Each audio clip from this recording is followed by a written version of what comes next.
Council of common interest को जो recent summary present की गई है ministry of water and power की जानिब से, उसमें ये हाईलाइट किया गया है कि अगर सिचुएशन ऐसे ही चलती रही तो 2025 में पाकिस्तान में एक्यूट वाटर शॉर्टेज होगी।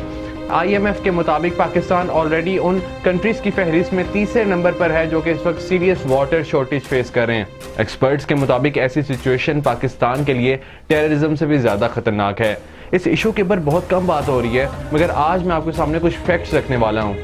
रिसेंट स्टडीज के मुताबिक 150 litres average amount of water है जो कि हम हर रोज कुछ पकाने के लिए या कुछ साफ करने के लिए यूज करते हैं।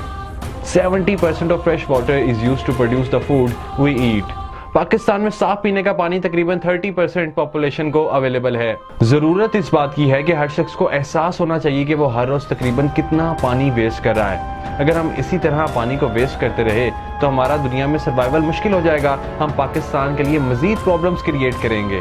हम अपने घर में मौजूद वाटर पाइप्स को चेक कर सकते हैं कि कहीं वो लीक तो नहीं कर रहे। तकरीबन 20 गैलन पानी हम हर रोज वेस्ट करते हैं सिर्फ इस लीकेज की वजह से।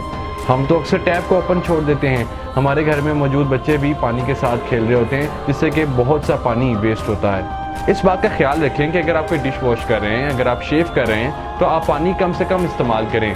मैं चाहता हूं कि इस वीडियो को आप अपने फ्रेंड्स के साथ शेयर ज़रूर करें ताकि हम लोगों को अवेयर कर सकें कि पानी को बचाना कितना इम्पोर्टेंट है हमारे लिए।